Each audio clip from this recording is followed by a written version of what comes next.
Good evening, everyone. This is Professor York. It is Wednesday evening following our great session with Mark Barago covering library resources and also a great discussion on Goob Questions. As you know, these are going to be two very important skill sets to help you in your search and discovery process. So tonight I'm going to do the first lecture here, which is Goob Questions, which is a recap of our discussion, but it's good to just be able to reflect on some of the concepts that we talked about. So, one of the things that I find very important, being a market research person, as well as a professional facilitator of advisory boards and focus groups, is the ability to ask the right questions. And as an entrepreneur, what you need to do is you need to be able to ask the right questions. And in this process, the questions are not, oh, I've already created my product, tell me that it's beautiful, as you can see here. No, it's not about you and your MVP. What it's about is getting to understand your customer and your customer's life and attitudes and issues, concerns and pains, so that you really can dial into what's important, because that's what's going to sell your product at the end of the day. And that's what we want to do, is we want to create products that customers want to buy. So remember, it starts with the right questions. Now, these are some questions we'll come back to a little later on. And these come from a great book called The Mom Test. And we use this in the Hatchery as well as the CIE. It's one of two, I think, fantastic books to have relative to asking questions, really sorting out. I call this sorting out the BS book. And Rob Fitzpatrick just really does a great job on that. So you look through these questions. Do you think it's a good idea? Would you buy a product that did X? How much would you pay for X? Would you pay for a product that did Y? What would your dream product do? Why do you bother? What are the implications of that? Talk me through the last time.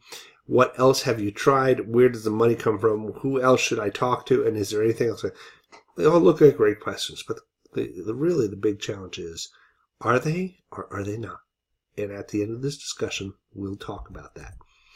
I know I sort of gave you a hint, but anyway, I think let's get to the basics. All right, 5 W's and the H. Who, what, when, where, why. Do you know which is the power? The power question, as we talked about in class, is why. Why? Well, we started asking why when we were kids. When mom and dad say, no, you can't do this or you can't have that, you always ask why. But why really helps to define motivation, rationale, and understanding. It's a clarity question, and it really is, I call, the number one power question. So always have that in your repertoire that's there. I also believe that what we should be thinking about is, when we do questions, is have open-ended questions. And the difference between open-ended and closed-ended is, as I talked about in class, about, oh, yes, yes, no, yes, no. Well, ideally what you want to do is open-ended questions, be able to open the forum for discussion to allow for elaboration and greater insight. But what you need to be aware of, and this is what we talked about today, was about active listening, is understand when someone's avoiding answering the question. We see this a lot with politicians. You watch some of the political shows, questions asked, allow for elaboration, and they totally go off the reservation, as you see here with Bill Murray from Caddyshack. So sometimes that's good, because you might get some valuable insights that may be relevant to what your domain is about. Sometimes it's avoiding the question. So you need to be listening closely. So this is a very important skill set. And keep in mind that active listening is a very, very important characteristic that if you can develop, you will be very successful in business and in sales and as an entrepreneur. So you ask these questions, but you have to have these things called probes. And probes are, we talked about the funnels and having various funnels to be able to walk your interviewee through. Okay, major issues. But when you set your interview guide, you're going to have to start thinking about, okay, how do I want my interviewee to respond? And some things that you need to do is maybe have secondary questions. Sometimes you let them be silent. Believe it or not, silence is an uncomfortable, it really makes people uncomfortable, and the first one who talks usually loses. So if you can use silence to your advantage, by all means try to.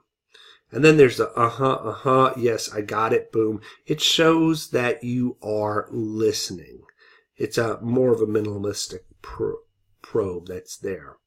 And then a more active process is what we call drill downs. And this is where we seize opportunities, where we're listening for valuable insights, but then we sort of say, hey, that's really great. Can you expand on that? Give me an example. I'd like to learn a little bit more about your experience here. I think that shows that you're listening, and it allows you to also egg on for clarity. So what else? Tell me more about that. How did that, did you do that? And what worked, not why? Tell me a story about that. So drill downs really help with getting a lot of clarity. And further clarification is sometimes when you hear something. I do this when I'm doing advisory boards with, or doing market research interviews with physicians, is they'll elaborate and they'll be very complex. And what I'll do is I'll sit down. I classically, especially when I interview, I'll take notes and I'll go, I just want to make sure I've got it right. And I'll repeat what the respondent had just said and say yes, no. Can you provide clarification? I just want to make sure I'm clear. I may be a little fuzzy on this. Okay, I never use confuse. Confuse is a term that shows that you really don't know what you're all about. But those type of clarity, fuzzy, etc., allows for you to be able to flip the parrot and this is what I heard, and then lock them down. Yes, no. Okay, if it's yes, okay, great, move on. No, okay, well, why not? What was it that you really want to get at? Closed-ended versus open-ended, we talked previously, is I'm not a big fan of closed-ended. Okay? I think that you can have a individual who go, yes, yes, yes, yes.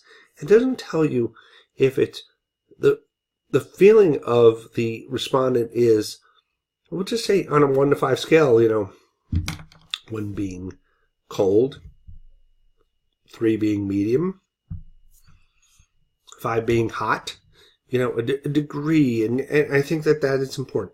But if you do use it, tag a Y to understand your rationale.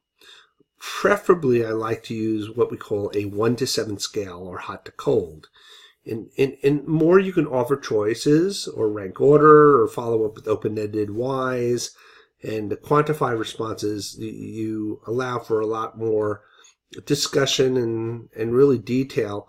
And when you do have, choices in rank order, you actually can quantify that data, which is important. Now, another thing that we did talk about was framing. So you see this framing example, and as we went through in class, we had option A and B, and I think that in the class, what we chose was 200.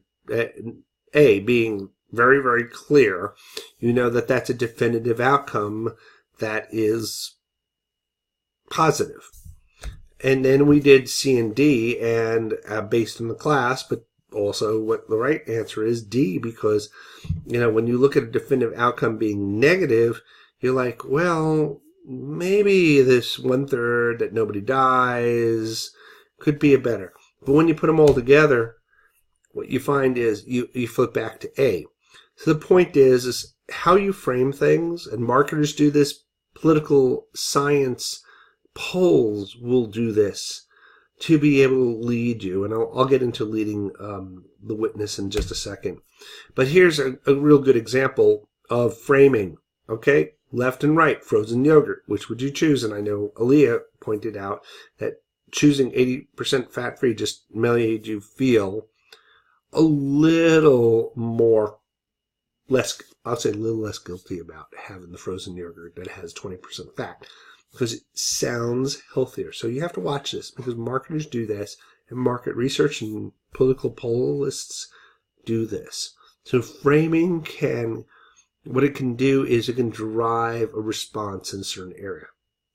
Now, as a sidebar, I did mention about framing your interviews, and I think it's important to point out, it's important to take 30 seconds to understand, who you are, why you're doing this, what the purpose and how this would be used, and that you'd be confidential. A quick framing of the interview is I think helpful to just clarify, why are we sitting down? Why do we value your important? I like to put physicians up on just on a pedestal. I respect physicians. I think they are just unbelievably intelligent people, and I want to let them know that I learned from another colleague that this individual was a major thought leader, and we really would like to have their opinion on a few topics. So people who are thought leaders, people who are very intelligent, anyone who gets interviewed loves it when they're asked, I want your opinion, because it matters. When you do that, you set the frame for a really good interview. And, I talked about refraining from leading the witness. So, you got to be aware of how you frame it as you frame your questions going through, because you inject bias. And as you can see in this example, New York Times, most promising cancer drug, which New York Times is not a medical journal. It has peer review. I haven't looked at data, but to some people they go, oh, New York Times, wow, it's great. Okay, don't you think, if it's good for the New York Times, it must be good for me. And that, by doing that, injects bias rather than having really here's the data, what do you think? Okay, so again, when you put those type of qualifiers, what you can do is that you can get garbage. And that's a concept you have to think about in your questioning is garbage in will be garbage out. And you never want to fall in this sales pitch mode, as Rob Fitzgerald talked about, is where you might talk about, I got a product idea, what do you think? I will point out that in our Goobs, we're looking at discovery, okay? So we're not going to go in this mode. But there is a certain amount of market research where you do have a product where you want to get an opinion. So when you do that, I think that how you ask is, instead of this, what do you think, is let's first, as we move through the funnel of the problem, is you might ask the question, okay, here's a magic wand, what are the characteristics? And then you might go to the next thing and say, we have a potential solution here. And you guys are going to be running into this with MVP and doing testing with a minimum viable product. And what you could do is, we have certain characteristics, and we call this a target product profile. And you might tee up, I'd like to get your opinion on this solution, and you can quantify it. You can say, how does it match up to your magic wand criteria? What do you like? What do you don't like? What would you change? That type of stuff. So, but I generally wouldn't recommend it in Goobs, and I'd be very honest, is if you brought product-based questions in Goobs, you would probably get marked down. So probably at this point, I would just say hold off on the product until you get to MVP. And the reason is because you don't want to inject bias. And, as we know, there's two of us. We both debate in terms of who is better looking. I think he probably is better looking and more knowledgeable, etc. He's one of the reasons why I'm here, and that's another story. But anyway, a John L. instead of John M., and I'm spelled John, put a paper together, and it was a paper actually I had discovered when I was working on my MBA and writing up a independent study piece. And the paper dealt with the biases of entrepreneurs in their questioning process. And what we have a number of biases: selection, friends and family. Okay, it's the mom test. Confirmation, which is very key. We see a lot of entrepreneurs trying with their questions to frame questions to confirm that their product is wonderful. Generalization. I interviewed 3 people. They said it was wonderful, so it must be great. I can tell you from a client that I had where we did some market research that, we had one client that said, hey, this is great. And then another client had, no, it's terrible. I would never use it. So my point is, especially with qualitative interviewing, is you have to have higher ends. One team asked, well, we have 7 people. We have 35 interviews. National Science Foundation ICOR program pushes for 100 interviews. So more data you have, the more generalizable that data are. Okay? Overconfidence. And, I think we had a discussion class in terms of one gentleman's dad, which we go, yes, yes, yes. And on the flip side is my mother in terms of I'm always right and not recognizing the potential to be wrong. You might want to put in a qualifier in terms of, if you had what we call a 95% confidence interval. And then optimism. If you're overly optimistic, you're not considering failure or plan B. And we saw this with a company called Theranos, which just went in one direction. And then they didn't consider plan B, and they didn't succeed with plan A. And to say the least is that company lost about 4/5 of its company value. And then there's acquiescence, which is, you beat them over the head, and the substances go, you know what, whatever you want, just, it's the mom test, get out of here, okay? And you also mistake compliments for buying signs. So you really have to, I think, use the wise insights that Rob Fitzpatrick offers in the mom test as, for anything, a BS detector. Because I think at the end of the day is, if you can sort out what is real versus what is not real, I think that will help you and help you make decisions on, where I need to go versus where I don't need to go. And you know what? If I don't have a good idea, kill it and kill it fast, as we've talked about in Silicon Valley. It's about failing fast and learning from it and pivoting. So the mom test is not about talking about your baby, but it's talking about their life instead of your idea. And asking about specifics of the past instead of generics. So I see this sometimes when you talk generalization, maybe opining on the future. And as an interviewer, listen more. You're looking for, and more probing you can do is great. I do believe that you should participate in the conversation, making a conversation. That's where maybe the difference might be with Griff Constable's Talking Humans would be, where in essence is you should be knowledgeable enough. And that's why the secondary market research is very important, because I find if I'm knowledgeable enough, and we see this in many interviews that are done in the news media, you're knowledgeable enough to be able to frame your questions, show that you deserve, the issue, so you deserve to get an answer. That's respect. And as an interviewer, as you do talk with individuals you're interviewing, your knowledge of an area helps to gain some respect. That means that they'll give you, 1, the time, 2 is they'll give you the right answer.